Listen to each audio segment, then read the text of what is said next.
विष्णु भगवान की आराधना तथा चातुर्वर्ण्य धर्म का वर्णन। श्री मैत्रेय जी बोले, हे भगवान, जो लोग संसार को जीतना चाहते हैं वे जिस प्रकार जगतपति भगवान विष्णु की उपासना करते हैं वो वर्णन कीजिए। और हे महामुने, उन गोविंद की आराधना करने पर आराधन परायण पुरुषों को जो फल मिलता है वो भी मैं सुनना चाहता हूं। श्री पराशर जी बोले, हे मैत्रेय, तुम जो कुछ पूछते हो यही बात महात्मा सगर ने औरव से पूछी थी।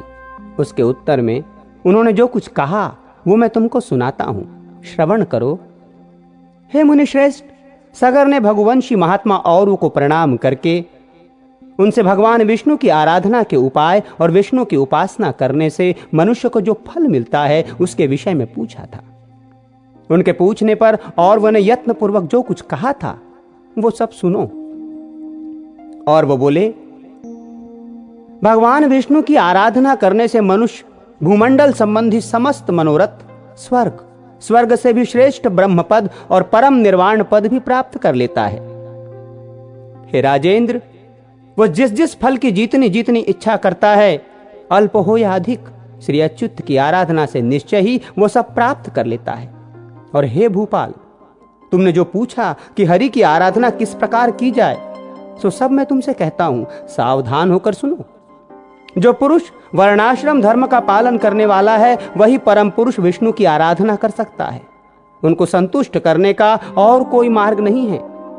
हे नृप, यज्ञों का यजन करने वाला पुरुष उस विष्णु का ही यजन करता है, जप करने वाला उन्हीं का जप करता है और दूसरों की हिंसा करने वाला उन्हीं की हिंसा करता है, क्योंकि भगवान हरि सर्वभूतमय है। अतः सदाचार युक्त पुरुष अपने वर्ण के लिए विहित धर्म का आचरण करते हुए श्री जनार्दन की उपासना करता है।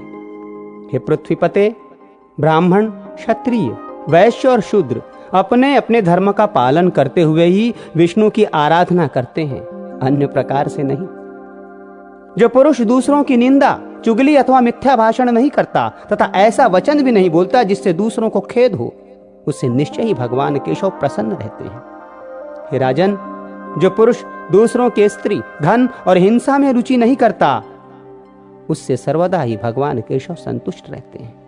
हे नरेंद्र, जो मनुष्य किसी प्राणी अथवा वृक्षादि आदि अन्य देहधारियों को पीड़ित अथवा नष्ट नहीं करता, उससे श्री केशव संतुष्ट रहते हैं। जो पुरुष देवता, ब्राह्मण और गुरुजनों की सेवा में सदा तत्पर रहता है, हे नरेश्वर, उससे गोविंद सदा प्रसन्न रहते हैं। जो व्यक्ति स्वयं अपने और अपने पुत्रों के समान ही समस्त प्राणियों का भी हित चिंतक होता है, वो सुगमता से ही श्री हरि को प्रसन्न कर लेता है।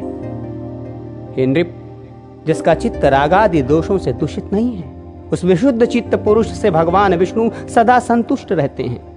हे नृपश्रेष्ठ, शास्त्रों में जो जो वर्णाश्रम धर्म कहे गए हैं उनका ही आचरण करके पुरुष विष्णु की आराधना कर सकता है, और किसी प्रकार नहीं। सगर बोले, हे द्विजश्रेष्ठ, अब मैं संपूर्ण वर्ण धर्म और आश्रम धर्मों को सुनना चाहता हूं, कृपा करके वर्णन कीजिए। और वो बोले, जिनका मैं वर्णन करता हूं उन ब्राह्मण, क्षत्रिय, वैश्य और शूद्रों के धर्मों का तुम एकाग्र चित्त होकर क्रमशः श्रवण करो। ब्राह्मण का कर्तव्य है कि दान दे, यज्ञों द्वारा देवताओं का यजन करे, स्वाध्यायशील हो, नित्य स्नान तर्पण करे और अग्नाधाम आदि कर्म करता रहे। ब्राह्मण को उचित है कि वृत्ति के लिए दूसरों से यज्ञ करावें, औरों को पढ़ावें और न्याय उपार्जित शुद्ध धन में न्यायाकूल द्रव्य संग्रह करें। ब्राह्मण को कभी किसी का अहित नहीं करना चाहिए और सर्वदा समस्त प्राणियों के हित में तत्पर रहना चाहिए। संपूर्ण प्राणियों में मैत्री रखना ही ब्राह्मण का परम धन है। पत्थर में और पराय रत्न में ब्राह्मण को समान बुद्धि रखनी चाहिए। हे राजन, पत्नी के विषय में ऋतुगामी होना ही ब्राह्मण के लिए प्रशंसनीय कर्म है।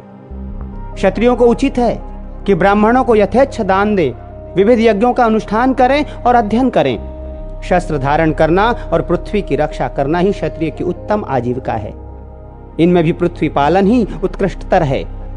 पृथ्वी पालन में ही राजा लोग कृतकृत्य हो जाते हैं, क्योंकि पृथ्वी में होने वाले यज्ञादि कर्मों का अंश राजा को मिलता है। जो राजा अपने वर्ण धर्म को स्थिर रखता है, वो दुष्टों को दंड देने और साधु जनों का पालन करने से अपने अभिष्ट लोकों को प्राप्त कर लेता है। हे नरनाथ, लोक पितामह ब्रह्मा जी ने वैश्याओं को पशुपालन, वाणिज्य और कृषि ये जीविका रूप से दिए हैं। अध्ययन, यज्ञ, दान और नित्य नैमित्तिकादि कर्मों का अनुष्ठान ये कर्म उसके लिए भी विहित है।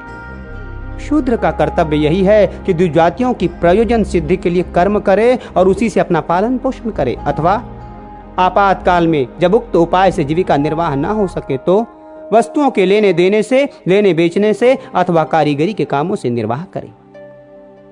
अति नम्रता, शौच, निष्कपट स्वामी सेवा, मंत्रहीन यज्ञ, अस्तेय सत्संग और ब्राह्मण की रक्षा करना ये शूद्र के प्रधान कर्म हैं।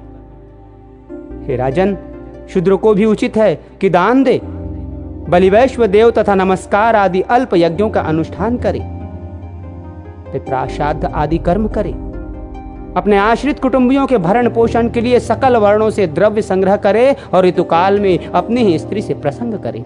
हे नरेश्वर, इसके अतिरिक्त समस्त प्राणियों पर दया, सहनशीलता, अपमानिता, सत्य, शौच, अधिक परिश्रम न करना, मंगलाचरण, प्रियवादिता, मैत्रीयता, निष्कामता, अकृपणता और किसी के दोष न देखना ये समस्त वर्णों के सामान्य गुण हैं। सब वर्णों के सामान्य लक्षण इसी प्रकार हैं।